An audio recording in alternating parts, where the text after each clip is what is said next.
欢迎电视机前的观众朋友走进天津卫视的大型情感节目《爱情保卫战》。本节目由中国广电天津公司独家冠名播出。看电视享5 G， 选中国广电。来看看今天请到的几位情感导师是谁？他们是情感导师于博宏老师，欢迎；情感导师周小鹏老师，欢迎；情感导师白燕怡老师，欢迎；情感导师莎娜老师，欢迎。还有我们广电帮帮团的老师们，欢迎2位。来了解一下这对嘉宾的基本情况，请看。我和我老婆结婚23年了，我觉得我老婆在家里就是一言堂，家里的大事小事都得听她的，她说不行我就不能干，让我感觉到特别压抑。她这个人平时又自私又没有人情味儿，对我还不信任，处处管着我。我觉得我在他这儿一点自由都没有，明明我才是一家之主，为什么我就不能做主一次呢？接下来我们请出这对夫妻，有请。男嘉宾王先生46岁，来自黑龙江务农；女嘉宾崔女士44岁，来自黑龙江务农。有请2位，有请。主持人好，主持人好，各位老师好。好。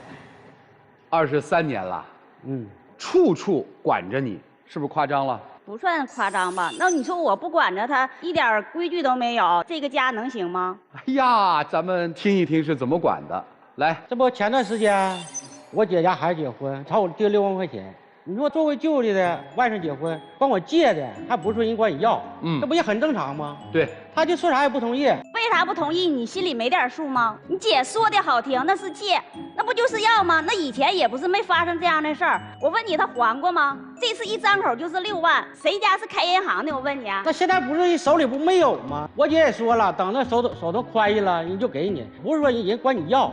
最后借没借？这钱没有借啊，大权在他那儿。平常是老有这个亲戚朋友来家里借钱吗？那肯定是他那些亲戚一整来，他是偷摸的，又是给人买点东西了，又塞点什么钱了。哎呀，你可别说这事儿了，没有脸说。有一次我表弟来我家串门啊，我表弟家那个生活条件本来就不算太好，你说来还给我买的一些小礼品。临走时候吧，我寻思偷摸的给我表弟，就是塞兜里500块钱吧，你说也不多。不多，我还偷摸的，他也不知道搁哪看出来，愣逼着我表弟就从那兜里把那500块钱给人要回来了。我就纳闷了，这什么样的人能做出这样的事儿？那凭啥呀？那是我的钱，对不对？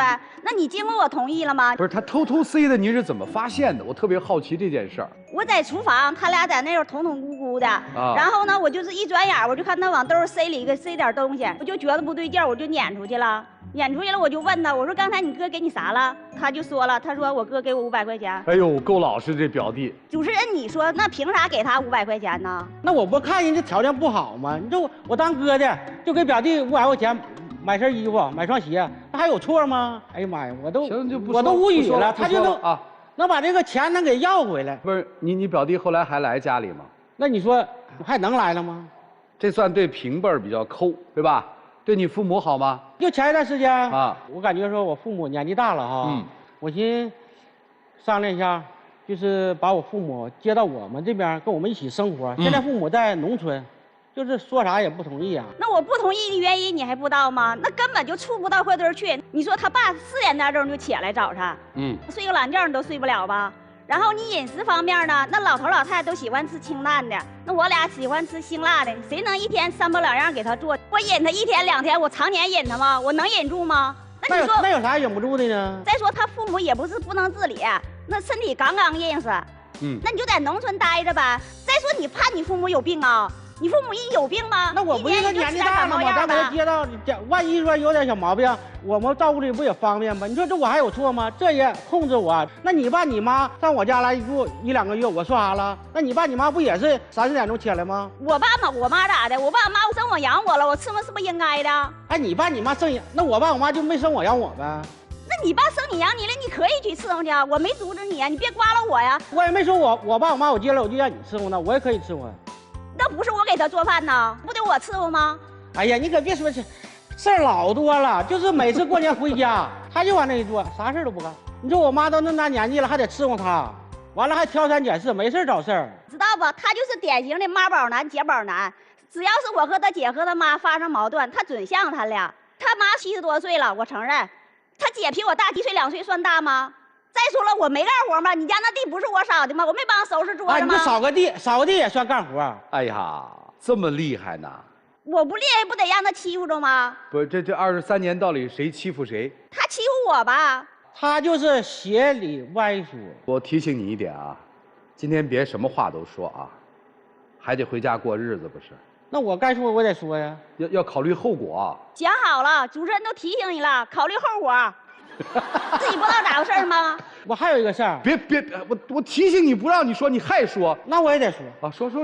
他太气人呐！啊，气人。吃饭这块啊，你说你不做也可以，挑三拣四，菜了哎，不这个咸了，就那个淡了。啊，那算我挑吗？我告诉你，主持人，全家人就我爱吃鱼，他姐做那鱼齁齁咸，那不就是针对我吗？哎呀，你说咋吃？你说这鱼特意给他做的。那你说，哎，他就挑。行吧，别说了吧，不就这么点事儿吗？听懂了，23年也忍了。还有呢，还有比这还是更可气的。说更可气的。我妈一共有2个外孙子，2个亲孙子啊，4个孩子。这个压岁钱他也挑理，这有啥好挑理的？每个人给200块钱，他不愿意。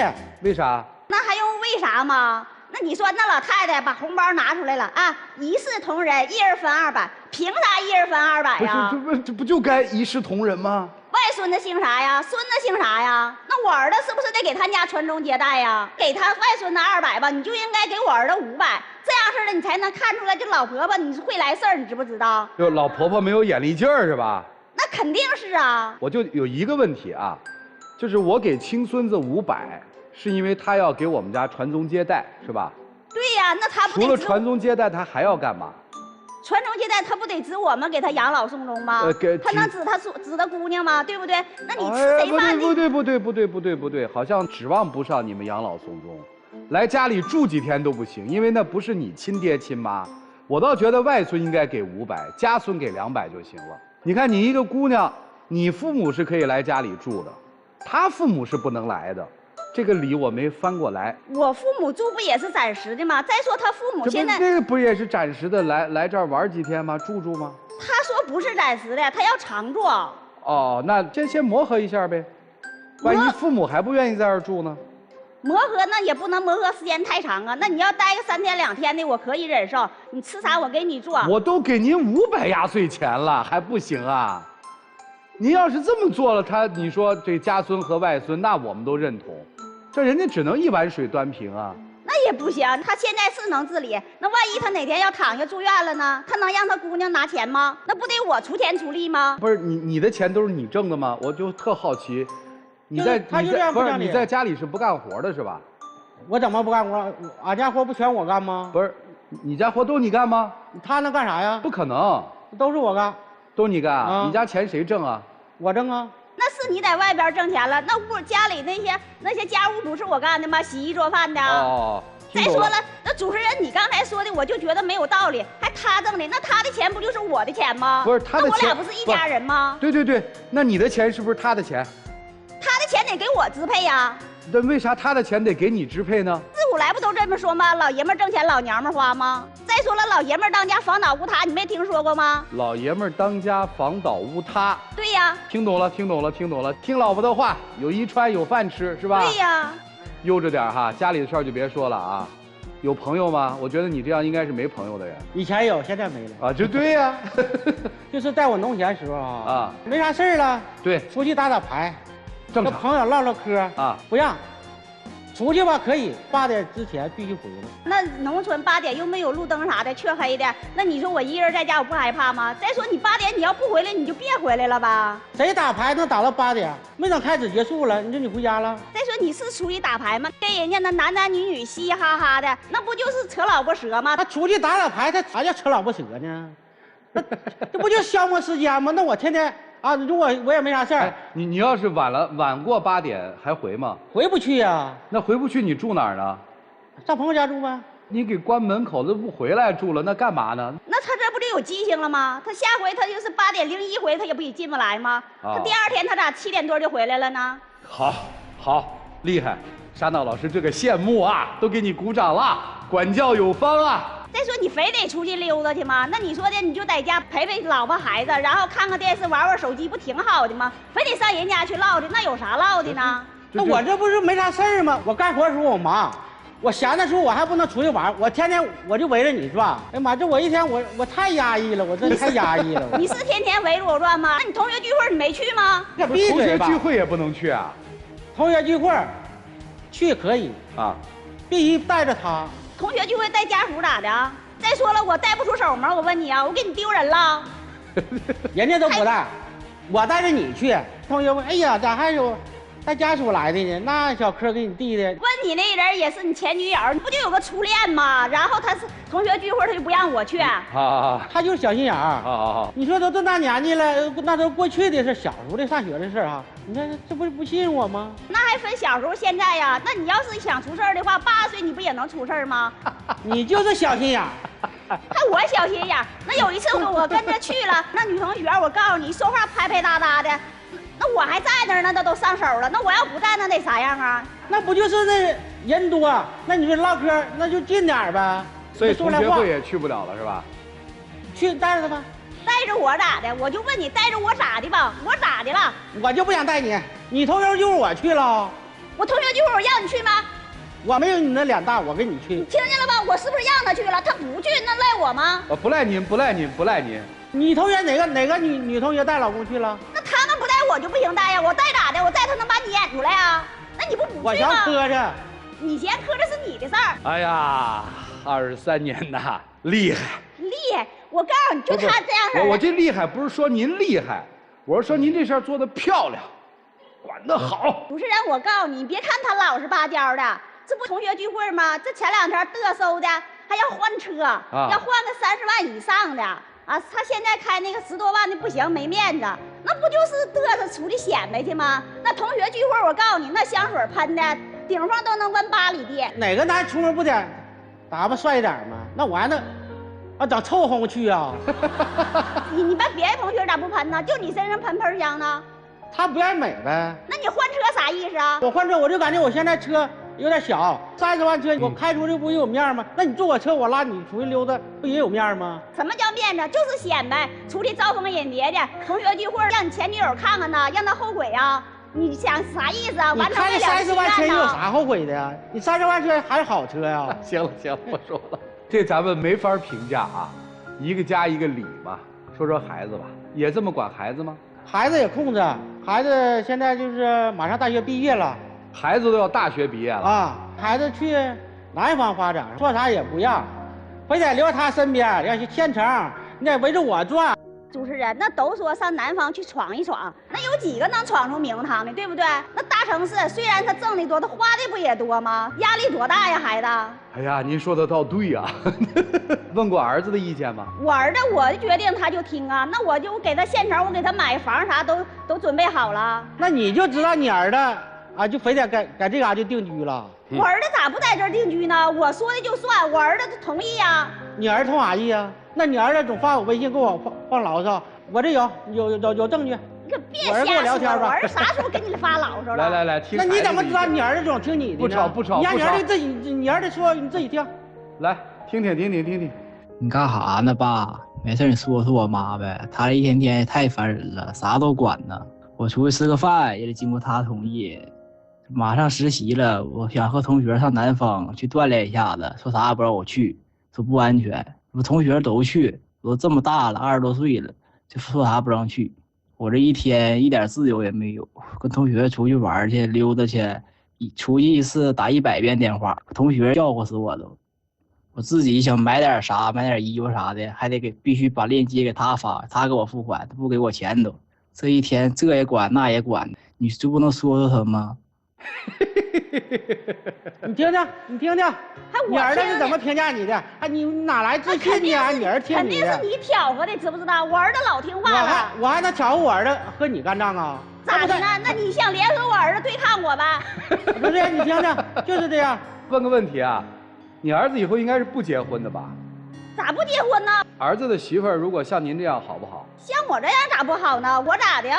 我上得厅堂下得厨房，我贤妻良母啊！对，就是您儿媳妇儿未来也是上得厅堂下得厨房，但是把您儿子管得比较严，您儿子要听您的话，他就说，你是个妈宝男，就听你妈的，就这种媳妇儿咱娶吗？那我儿媳妇儿吧，那就不能那么就是管我儿子管太狠。那为啥不能呢？那管太狠的话，那我儿子那不行，那不一点自由都没有。你咋这么管你老公呢？我老公我必须得管呐。小磊，今天来的目的是啥？我就想让他改一改，给我一点空间，给我一点自由。不是我觉得都23年了，改什么？人到这个岁数挺好的呀。我这一天活我太憋屈了。幸福吗？你说这样式能幸福吗？主持人，你说谁愿意这么操心？对呀，是不是我就说现在像您这样的媳妇儿太难娶到了，什么心都操。就是你听主持人说嘛，那你有啥不知足的？我就问你有啥不知足的？就是，你看哪个男人让媳妇管那样呢？你呀，也就我这一个，全世界。哎，不是你全世界你这一个你咋的？你委屈啊？我就问你，你委屈吗？咋的？我不委屈，我憋屈。你做独一无二不好啊？好，你今天来到底要干嘛？说清楚。我就让他改一改。这个能改不？我觉得我没有啥错呀，我这么做不都是为了这个家吗？就一个要求啊，您把他该怎么管怎么管，能让儿子去南方闯闯不？我就不想让他上南方，那是他的人生。他的人生那不也得有我说话的份儿吗？哦，那我做母亲的我就没有决定权吗？只有建议权，没有决定权。为啥呢？我儿子我生的我养的，我一手带大的。那就说你婆婆养了他一个儿子，他是不是也有决定权？我婆婆不行，性格不行。来吧，各位老师，小心着点啊！特别是于波红老师，让我们一起进入丘比特问卷。夫妻生活幸福很简单，5个字：有事好商量。但这在你们家是奢侈品。直截了当问丈夫：想离婚吗？不想。为什么？感觉吧，有些感觉说不出来。没错，你是你们家的定海神针。对呀，那我就是一家之主啊。一家之主在那面，只不过可怜这个顶梁柱，在家里什么都不顶事，在你们这个家没有话语权，而且没有存在感，也没有价值感。恕我直言，如果你是我的妻子，我排着队也到民政局去离婚。另外，婆家的姐姐好心特意给你做鱼吃，哪怕咸了，因为他们不习惯做，你就认为他是针对你的。人不能霸道的如此的肆无忌惮呐！今天在这个场合，你看你咄咄逼人，蛮不讲理。你23年最大的成功，就是把他驯化成了一个言听计从，任何事，哪怕你再无理，他都不敢反抗的男人。我只告诉你，你的妻子改不了，你自己愿意承受，我们表达尊重，但只有一个要求，真的放过你的儿子吧。妹妹，我跟你说，我在我们家我养狗都不像你这么养，真的，你这太厉害了。我也绝不会像你这样去管你先生那样管我先生，因为我觉得我先生特别了不起，他有广阔的胸怀，他有敏锐的思维，他有自律的能力，他有对这个家庭有爱有责任的那颗心。我也不会这么管先生，是因为我也相信我自己有魅力。我努力的工作，我认真的生活，我孝顺父母，我很疼爱我先生，而他也是一个懂得惜福的人。我这么美好的女人，他离开我，他这辈子哭去吧。所以我既信任他，我也信任我自己，我才不会去这么去管他。小妹妹，你知道，当一个人对另一个人有如此之全方位的控制的时候，其实是他自己内心害怕。小鹏老师说的，你现在说的特别的对，他特别狡猾，自个儿口口声声说孝顺呀，说这呀说那呀，你做去啊，没人拦着你啊，民政局周1到周5都开门。他又不愿意去选择承担责任，又不愿意去选择去面对情绪压力，又不愿意去承受现实当中你带给他的这些东西。所以这是一个特别典型的在情感上没有什么承担的勇气的一个男人，还都让你来去背锅，到最后这日子过得一塌糊涂，然后我在家里我说了算，我就有价值了。那这世界如果活成这么一小小，那这人生也没啥劲。你儿子他为什么要去南方？因为他要逃开你的魔掌。爱是割舍不掉的，因为那是你生的。但是一个爱你的人却想离开你，这不可怜又不可悲吗？我只希望告诉你一些方法，那你愿意听吗？愿意。好，活自己。亲爱的，你多久没有去做头发了？你多久没有染个头发的颜色了？你多久没有好好的看看自己的皮肤状态，关注一下自己衣橱里面是否添了新的衣服，关注一下你自己最近读了几本书？你把所有的时间和精力全部放在了管老公、管儿子上，你活过你自己吗？这不是又可怜又可悲吗？你就像一只刺猬一样，你浑身都是刺。让你拔掉你的刺，暴露你的柔软，其实就相当于要了你的命。但是哪一个女人不希望柔软呢？哪一个女人不希望被爱包围呢？当你发现你没有办法获得这种爱的时候，那我们就自己爱自己，多关注自己。从今天开始，你多关注自己身上的改变和自己的一些样子，我的内在、外在，那你可能就会感到一种重新被爱的感觉。所以这是我告诉你的方法，愿不愿意听，能不能听得进去，愿不愿意去试一试。我告诉你的人生会有改变的。谢谢。你老公其实挺幸福的，但凡我有一点主心骨的男人，也不可能有你这么一个老婆，早跑了。恰恰是不作为，没有主心骨，才造就了你们家这样一个钢铁不破的城堡。我觉得挺好，就在我看来非常幸福。一边反抗一边享受，改什么不用改，你也改不了，改了以后还把自己憋出病来了呢。但是有一点，妈妈对孩子的爱是放手，不是控制。您记住，你怎么对你的婆婆，怎么对你的上一辈，你下一辈就怎么对你，有过之而无不及。觉得不想有那样的境遇，改一改，修复一下。让我们一起进入192就要爱真情60秒。我们已经结婚23年了，你说风风雨雨都过来了，我没有太多的要求，我就希望你改一改，能给我和儿子就是一点自由吧。你总说我管着你和儿子，那我管着你不都是为你俩好吗？那你说咱家过到现在，那不都是不全指我呢吗？再说了，我有什么事儿，有什么好处，那不都是先考虑到你和儿子吗？你总是看到我这么不对那么不对，你还挺委屈的。再说了，那你说的我这些年的付出你没看到吗？我为这个家辛辛恳恳的，你就不能理解我一点吗？我也知道你都是为了这个家，但是我也没有太多要求，我就希望你能给我和儿子点自由。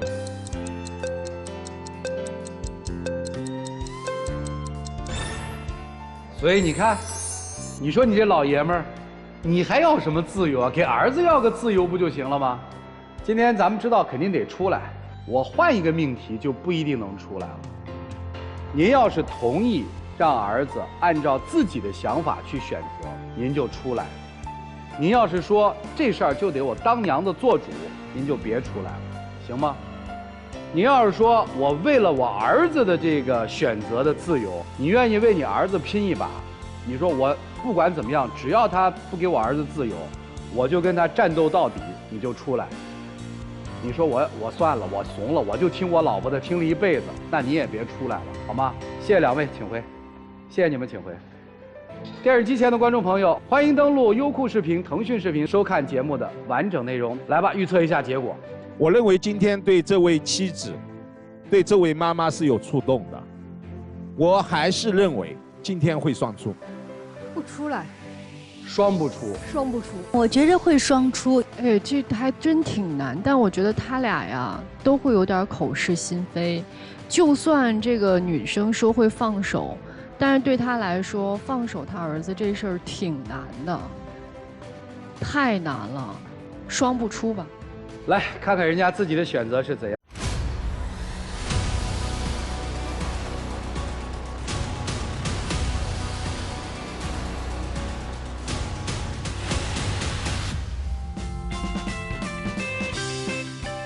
你俩好得很，来，就是你们俩好，我们都知道。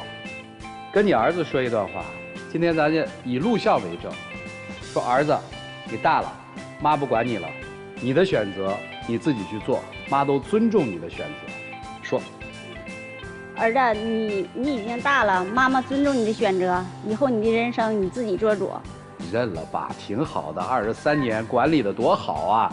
哎呀，这个让人羡慕啊！我可以改，爱改不改，真是跟我们有什么关系啊？你幸福就行嘛，对吧？你要觉得改了幸福就赶紧改，你要觉得不改幸福，您就坚持着呗。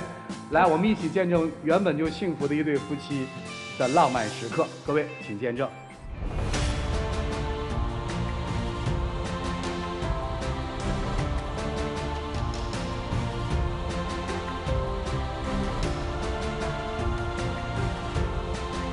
来，请亮灯，谢谢两位，请回。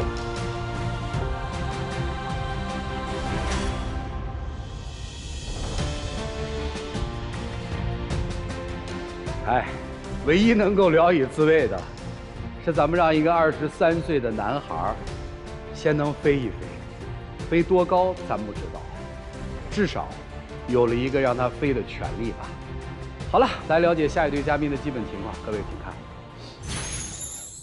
我们结婚24年了，刚开始相处的还是挺好的，可后来我就觉得我老婆总是向着她娘家，为了她娘家一点不顾我们这个小家，对我家这边更是斤斤计较，处处挑理。这么多年，我为了这个家付出这么多，她一点都不理解我。明明结婚之前她承诺会包容我，对我好，可婚后却大小事都丢给了我，自己过得跟大爷一样，还说我喜欢斤斤计较。我们都结婚这么多年了，我就不明白了，他怎么这么多事儿？我为了这个家多算计算计，有错吗？来，有请这对夫妻，有请。男嘉宾季先生，46岁，来自黑龙江个体；女嘉宾杨女士，45岁，来自黑龙江个体。有请两位，有请。主持人好，老师好。欢迎两位啊！这个小片其实说得很清楚了，您觉得他胳膊肘向娘家拐是吧？先说说怎么拐的吧。啊，你就拿这个我儿子在10多岁的时候啊，我的这个亲属朋友，哎，都要2胎，然后我就跟他商量，我说咱就要个2胎吧，他说还不同意啊。是你自己不想要吗？是。那不就自己不想要，跟娘家有什么关系？有关系，主持人，你听我跟你说啊，为啥有关系？他不要是有原因的。他想照顾他爸，他爸有病，他这么的，如果我家要了2胎。他没时间去照顾他爸了。我父亲有病，他是短暂性的，就那么几天。你要2胎，现在那经济压力多大呀？而且你头一胎是男孩，你来个女孩行了，你再来个男孩呢？男孩谁家要2胎还得攒多少钱要2胎啊？你想咋地就咋地。头一胎谁帮我带过一手了？你照顾你娘家，我不反对，但是你照顾你不能牵扯到我呀，对不？我牵扯你啥了？牵扯我啥？你说我不管我多忙，一早打电话去接孩子、送孩子，这还不牵扯我？平时都是我接的，你接过几回？你这家就开始抱怨了。我抱怨还得让我一会买点这个，就整点那个的，没办法了啊！孩子还得送到寄宿这儿。那晚上了没啥事儿，我寻思你去了到那家瞅瞅，你给买点药店什么的，这怎么了？您别喊，您别喊，您岳父到底得了什么病啊？老张得的是心肌梗死，手术了。就照顾了多久啊？哎呀，得有1、2个月吧。这不就一段时间？那一段时间，那还这是前期后期呢？现在还在照顾着。对。行，那您接着说。这些年孩子你一直都是在我照顾我伺候，就我爸这段时间，完了然后我就让他接接送送，然后呢，我说的你去给买点水，买点尿垫啥的，拿这点事儿就哎呀，成天给我脸子看。我这费力不讨好，我这干的，完了你还说我这么的，你说我还想咋的？知道的啊，主持人，我是姑爷，人家不知道人传以为我是儿子呢。不一个姑爷半拉儿吗？半拉儿。再说你家就你自己啊，你不还有弟弟呢吗？那我弟弟咋不来呢？这不我弟弟咋不来呢？来几回啊？那他本来我弟弟长得就又瘦又小的，然后吧，你说他家有个二胎，刚满月，那你说周六周天的时候孩子放假，我兄弟不也来照顾吗？一共照几回？主持人，他家一说到他家啥，说到他弟弟也好，啥都是他们对我付出我不说，那玩意儿你也得考虑考我这边，对不？你说我也有个姐姐，那我也有老人，你不能总斤斤计较啊，对不对？我计较啥了？我觉得我做的挺好的。还挺好，还计较啥？咱就说。我姐家头些年买房子装修没有地方，说在我家住一段时间。你说他啊，这厨房整那盆啊叮咣的，最可恨。你说你吃饭当中话里话外你磕的啥呀？谁听不出来呀？谁让你大姐不懂事儿了？你三个人在我家住都行了，我给你伺候，给你那啥做饭也可以。居然把我买过年的那个年猪肉、茄子、豆角、土豆什么的，我冻了一冰柜，装修这2、3个月全给我吃了。你说你在人家住，你不买肉不买菜？你全吃兄弟媳妇家的，挑你里边挑的不对吗？他就不懂事儿。这轱辘嘟嘴，头些年就我做生意需要资金周转倒不开了，给我姐打电话非常急嘛，打电话我说需要3万块钱，我姐给我转过那钱，完没多长时间我还缺2万，又给我转。那功夫你怎不事儿多呢？怎不这个那的呀？我又不是冲他要钱，我不冲他串钱吗？过后我给了呀。用人好几万块钱，好几个月，这么长时间没临没息，那是钱。我姐上你家吃点喝点，这功夫你叽叽咯咯的，那你家你弟弟帮我啥了？刚开始开种子商店的时候，你知道啥？是不是我兄弟带的你的？我兄弟不带你，知道啥？也就是打点，你知道个啥？打点工呗，费用全我拿的，他拿1分了。他领你去就够水了，还打你，还给你出钱。听明白了，就是双方都觉得自己付出的多。咱要真讲这个道理的话，一碗水端平，小断一下啊。先说您媳妇儿这话，无知，不感恩，为什么？这年头从人手里拿个几万块钱的现金，用了那么长的时间，您还了钱是应该的。从人情来说，或者从金融来说，就应该给点利息。那一家人家那有啥给不给的？那你为难早点，兄弟之间有点为难点，好，串一下咋的了？没问题，没问题，这是你的认知。因为你这么认知了，所以下面这件事儿也对了。我什么都不明白，我请白老师给我介绍的人带路，这对我来说是个大恩。但是咱不是说了吗？一家人，所以你们说你们吵啥？我这水端的平不平？不平。主持人他说不平，这还不止啊。啊，那往下听。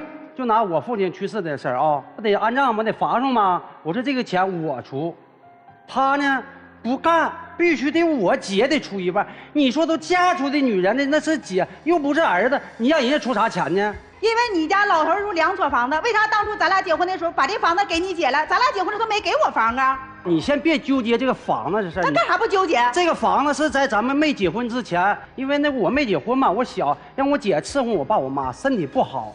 照顾这么多年了，那给一个房子，房也没多少钱。那时候10多年前，那房子就卖了3000多块钱，定现在多少钱呢？然而我结婚的时候，你家给我房了吗？然后结完婚之后，那老人那出钱呐、看病啊、买吃喝穿戴啊，不都是我来出的吗？那然后老人没了时候，让他出1半丧葬费，咋的了？有错吗？有错。有什么错？老话讲得好，养儿为防老，要儿干啥呀？那有姐，你是不是还有个姐姐？姐俩就得平等，他必须出，不出就不行。你看。哎呀，我的，你就说啊，头些年这不实行出国嘛，说出国挣钱的事儿，在哪不能挣钱，对不？不干，自己去上大连培训去了，培训可好，搭的钱，最后是啥？国没出去，有病了。我的初衷不是好的吗？给你减轻压力，给你减轻负担吗？减轻啥负担了？减轻啥？钱搭的了，完你整一身病，国没出去，是减轻负担了吗？给我倒整成负担了。我也没听着人家子有病啊！我要给谁减轻负担了？他都有病，你在那儿再扎他就不得病吗？啥都得听你的，减轻负担。不听我的，你不听我的，那我没在家，你还把我儿子给我送体校去了呢？我让你送了吗？你俩也送去了呢？哪回你没在家？在家现在儿子后悔，知道不？后啥悔？后悔？我儿子得多挨多血泪。主持人啊，我儿子非常从小就喜欢这个体育哦，正好他不在家，哎，有这个机会，有体校招生，我儿子就去了。现在当滑雪教练，这工作多好！你说要按他要在家，完了，现在我儿子都得后悔。你这也关键是他爱好这工作喜欢是吧？对呀。哦，那就挺好。哎呀，喜欢啥喜欢？那是你个人认为的。哎呀，你拉倒吧，咱也不计究这事了。主要一点啥呢？我是这个做生意做农资的哈，因为有一些客户嘛，他得去沟通，但是客户不一定都是男性，都有女性的哈。还有这问题。对他呢，总对我呢还疑神疑鬼的，总因为我跟女客户呢有暧昧关系。哎呦，你说这人那不是暧昧吗？跟男客户的聊天记录全留的，跟女客户的聊天记录全删了。你不做亏心事，你怕啥鬼叫门呢？你就全留的呗。你再说沟通业务，你沟通那啥玩意一整哥长了妹儿短的，都啥玩意儿啊？不是暧昧是啥呀？啥嘛暧昧？再说你说哪有几个女人像你这样？我要不删了，这是一天，我的妈，我用这事那不就聊钱吗？那女的说话那玩意儿你就电车的，更可恨的，她整个手机防偷窥膜，黢黑的我还看不见。然后那电话就一个放到枕头旁边，噔楞一响拿起来一看，噔楞一响拿起一看，我说谁啊？客户。就是手不离机，机不离手。你说你不做亏心事，你不做亏心事，你为啥你不放下？啥亏心事？成天你就不信任我？我不信任，是你不信任我，好不好？客户因为毕竟异性不说，那你说我跟我们同行在一起打牌了，说是吃饭了，看看有什么商机啊，对不？这还有毛病吗？这看的我看的比看孩子还紧。有毛病啊？咋没毛病呢？孩子现在马上快要成家了，你不买房，你不买车呀？没啥事跟人家出去打啥牌呀？有你打牌的功夫，你还不是琢磨怎么挣钱呢？压力多大呢？你不知道吗？没长心。你不跟人家去同行在一起，你知道啥商机？够啥挣钱呢？天天做家挣钱有啥商机？我问你，打牌有啥商机？别搁那磨着，头上见识短，你这都不行，看的我呀。你们见识短说谁呢？竟然在我闺蜜群里，她当群主。我们闺蜜，我们同学都管她叫妇女主任。你说你在里多不方便？你跟我闺蜜、跟我同学有啥沟通的？有啥不方便？这是你那同学也好。你那个闺蜜哪个我不认识？那没事，你们聊你们天，我影响你们聊天。你不尴尬，我在里还尴尬呢。你有啥尴尬的？我也不吱声。你在里干啥呀？我问你。我就搁里待着，爱干啥？我退学指定是不退。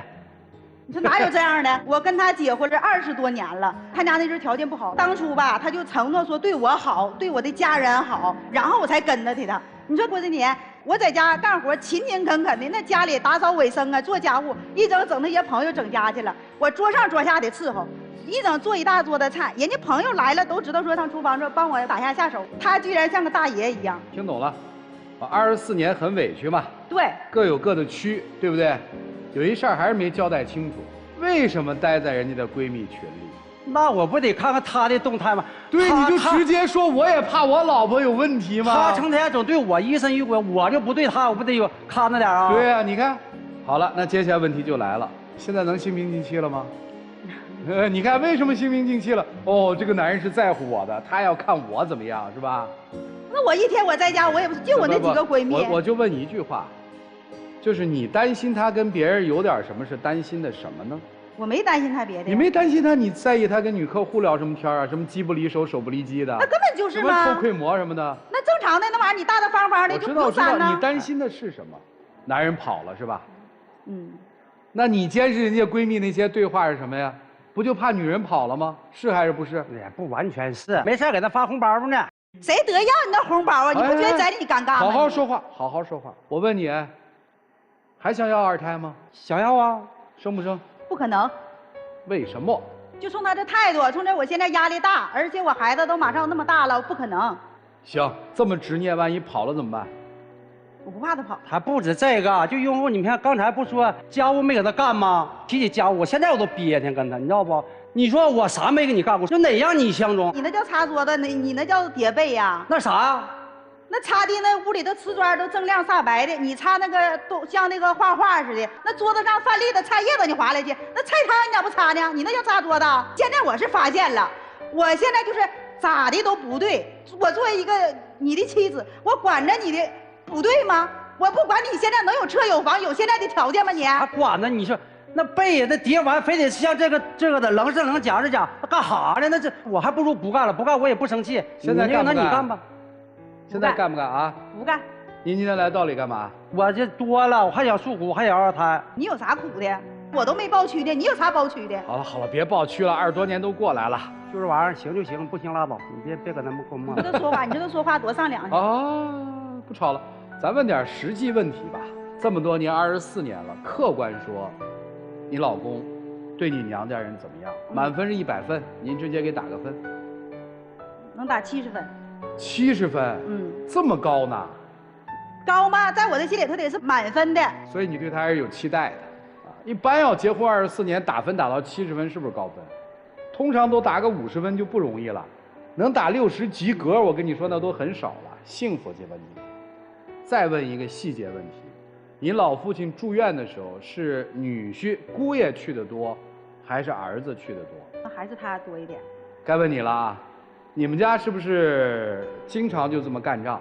以前吧，就刚结婚那些年，这个经济条件不算太好，那我感情的好，还真不干仗啊。随着这些年吧，经济条件上来了，但他这个脾气太犟啊，总顾娘家去。关键你说你总顾娘家，你不顾我小家，懂了，那明白了，有点委屈。对呀，那你都顾那头，你再说我家这边啥也不管。那会儿你媳妇儿算下嫁吧，您家条件不好，所以您是下嫁。对。现在有没有那感觉，就是老子口袋里有点钱了，我也要挺腰，有没有这感觉？那感觉倒没有，但是就是你说这事儿啊，是吧？是有这感觉吧？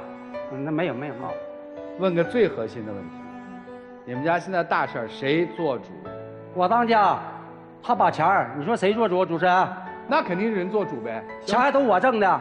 啥你挣的？你挣的没有我一份啊？我不都这业务是不都我跑？你除了行了，看看家做家务啥钱都是你挣的，一点感恩之心都没有。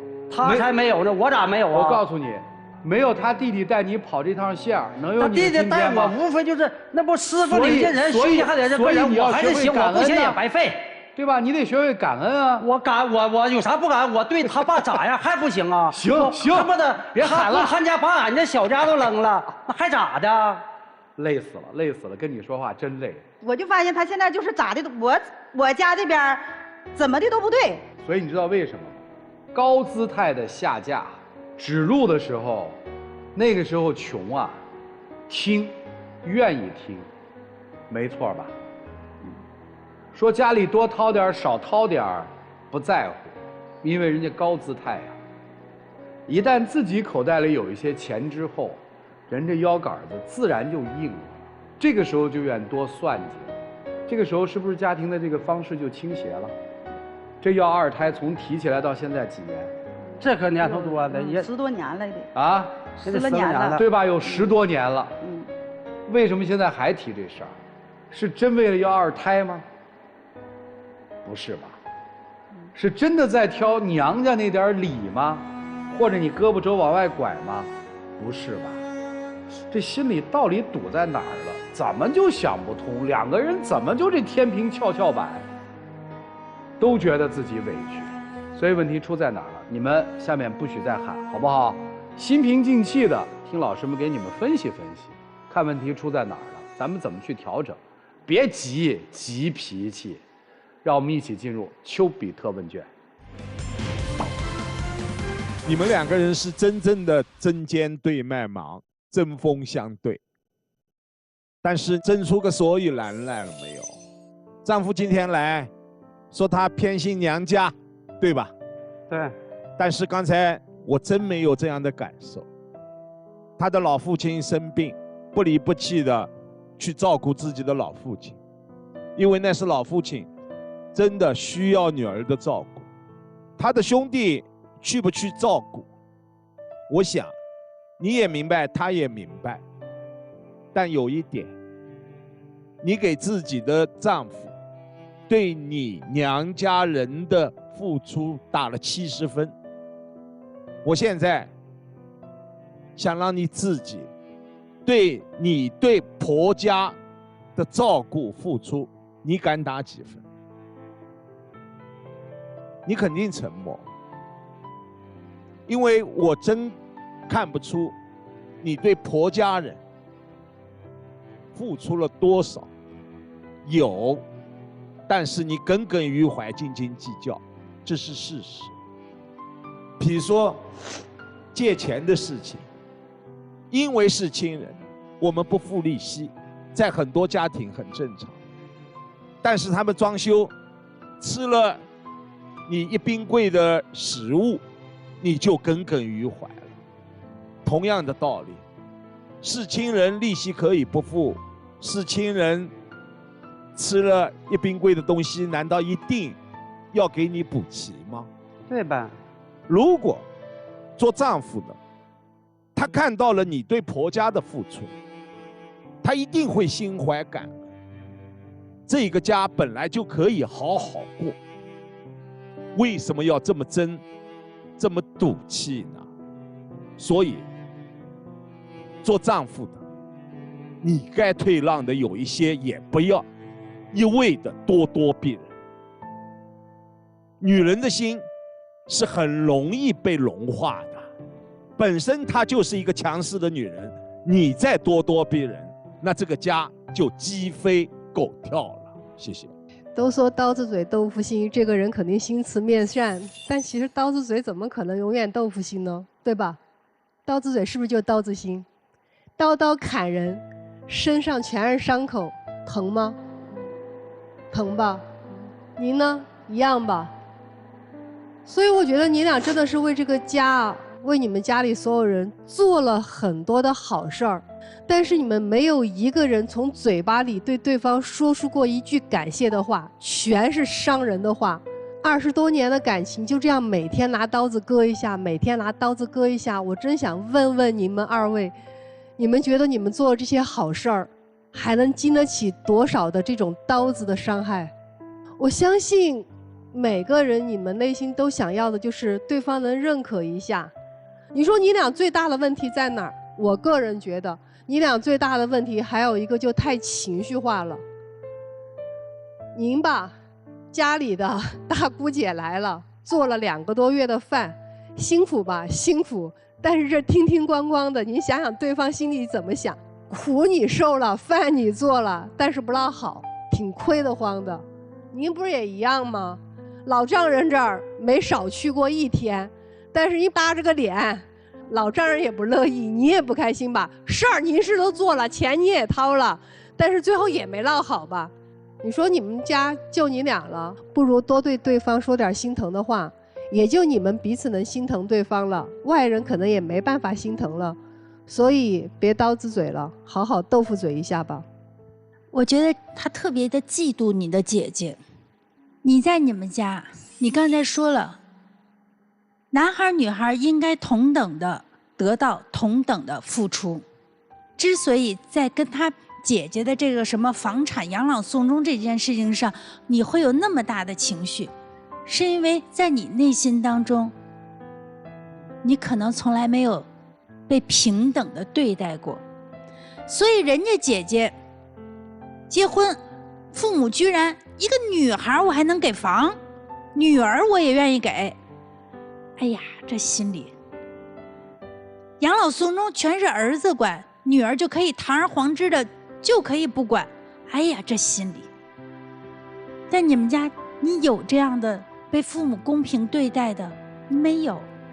所以这个时候表面上看起来他们家经济条件比你处处都弱，但是在他们的家庭当中有一样你最想要但是你没有的东西，那就是作为一个女儿在这个家庭当中同样的被尊重被疼爱。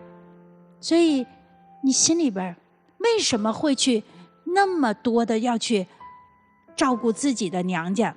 为什么你先生都去跟你一起去陪你照顾你的爸爸，你还依然会觉得他做的不够好？是因为你内心当中对你自己，我应该做的更好一点，再好一点，更好一些，才显示出我这个女儿同样不比儿子差。所以如果他稍微有一些被懒的状态，你都会特别的担心害怕，坏了你想要去完成一个我才是那个家庭当中最有价值的好女儿的这样的一个期待。对于这个先生来说，他自己爸爸妈妈是身体有一些不好，对，所以他一出生一成长，他就想要去证明我其实是有力量的，我能够去获得身边人对我的尊重。尊重对于他来说是比普通人更渴望的一个东西。所以你看在台上你们家先生，我特别不喜欢你的说话方式，就是你的这样的一种方式，其实就想去向这个世界证明我不那么好欺负。我不差，确实不差，你做的也挺好。我不喜欢他的说话方式，确实不喜欢，但是我能理解，因为他从小如果不是这种过度的强，他可能活得会非常的糟糕。所以你们两位呀，真是一个是自己在生活当中有一些原始的爸爸妈妈身体不是特别好，让他必须得强，而你是伤在了一个旧的观念。两个受伤的人在一起要相互体贴、相互照顾、相互理解，你们这日子才能真的过好。否则的话，真的就整天就会这么针锋相对，不值当的。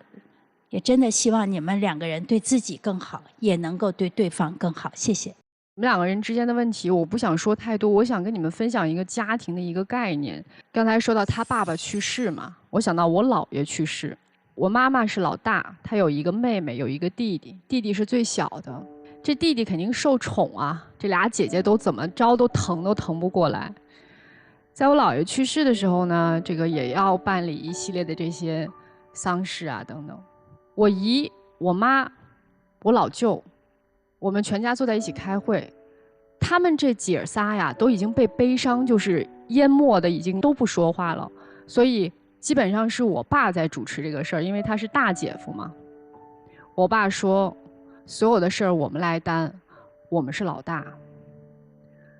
然后我姨父那个时候接过来，我姨父说：“姐夫，别，这个我们来。”然后我舅妈说了一句话，我舅妈说：“大姐夫、二姐夫，我们是最小的，最受照顾的，爸妈给我们留的东西又最多，都我们来。”就你看到吗？他们全在要抢着去承担这个责任。你说这个事儿它有多大吗？没有，但那一瞬间你会感觉到内心无比的有力量和温暖。因为这个家庭的所有人都能看到我的家人的不容易和以及他们为这个家庭的付出，并且我爸、我姨父、我舅妈说白了都是外人。我说这个分享给你们俩听，就是我觉得你说那个什么姐姐一定要拿什么也没问题，但是如果那么斤斤计较的话，你感受到的就是在你说人无非生老病死，就是在你这个家庭最需要团结、最需要凝聚力量的时候，你跟我谈钱，你不觉得这是最伤人的时候吗？就哪怕咱们在别的时间、别的事件上，在这个时候，我觉得是最应该体现一个大家庭凝聚力的时候。家是给我们力量的一个地方，而这些力量是需要家里面的每一个人一点一点积蓄起来的，不是在拆散的。否则，当你真的需要这个家给你支撑、给你力量的时候，你那个时候是获得不到力量和支撑的。所以我觉得你们两个人应该要放下对彼此的敌对状态，你们应该要看见对方的付出，以及为这个家积蓄一些力量。谢谢。谢谢沙雕老师。来，帮帮团的老师们。其实在我看来，你们两个人的问题就是双标，你们两个都双标。双标就是嘴上说要平等，行动上却只让自己占便宜。双标就是我可以，你不行。双标就是自己错了百般维护，别人错了百般抨击。只想告诉你们二位，真的两个词就是心平气和，将心比心。两个动作就是做出道歉，接受道歉。但是这个不是单独的某一方，而是相互的。当一对夫妻有时间打闹的时候，恰恰说明：一，生活条件好了；二，闲下来了；三，精神上缺东西了。这个时候冲突就变大了。其实解决冲突也非常简单，对你们两口子来说，多说好话，多鼓励，少拿枪刺对方，忍一忍，学会忍。特别我觉得，先生啊，就不要那么急。如果你要把生意再做得大一些、好一些的话，你这个急脾气会限制你的。因为让人觉得攻击性太强了，不稳。想一想，连我就不说了，对吧？为啥这样？自己心里都有数，不分析也知道，啊，慢慢去想吧。学会赞扬很重要，不能再吵了。彼此鼓励，互相扶持，小要二胎也还来得及，啊，要不要是你们夫妻之间自己的事儿。让我们一起进入192就要爱真情60秒。其实结婚这么多年了啊，来到这个舞台这个节目组上，我也没啥要求，主要就是寻让你改改以前的脾气，现在这脾气别那么犟啊，别一意孤行，也多照顾着咱这么小家，你别总照顾你的娘家那边，对吧？往家这边照顾照顾。这么多年了，也不希望走的挺不好，希望你把你这脾气都改一下。我也不希望说走到今天这一步，但是我希望你就是以后多站在我的立场上，多想想事儿，然后多替我分担一些家务啊，还有家里这些个琐事，然后对我对家呢都上心，不要一心说扑在外面。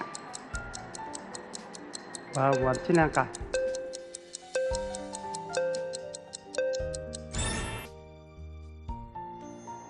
行了，谢谢两位，请回吧。电视机前的观众朋友，我们栏目的唯一官方报名热线是0223606301，有情感困惑的观众可以来电报名，不收取任何的费用，小心被骗。火红兄，双出是肯定的，双出呗，毫无疑问是双出。双出。好，来看看他们。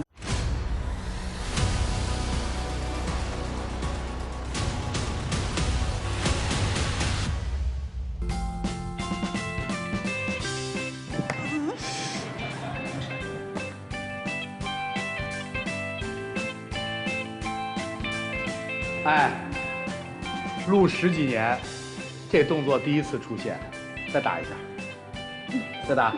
我跟你说家暴啊，哦，这个不算了，哎呀，这个不算了，这是另外一个词儿了，哎呀，来一起见证属于他们的浪漫时刻，各位请见证，抱抱抱抱抱抱抱。一生老婆，我只爱你一个人，我不改。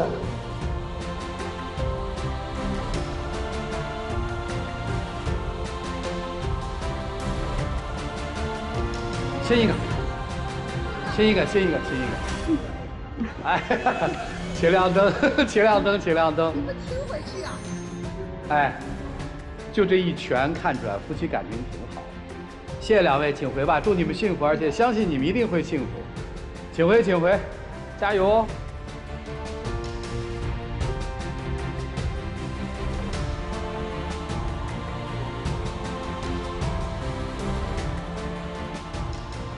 其实你内心如果想着一定要幸福，即使方法错了，都不怕，因为方法很容易学，内心的那个信念却很难树立起来。当你有一个坚定的我要幸福的信念，再有一个好的方法，不信。本节目由中国广电天津公司独家冠名播出，看电视享5季选中国广电。再一次的感谢中国广电天津公司对本节目的大力支持，也谢谢电视机前的观众朋友的收看和陪伴。我们下期节目再见，谢谢大家。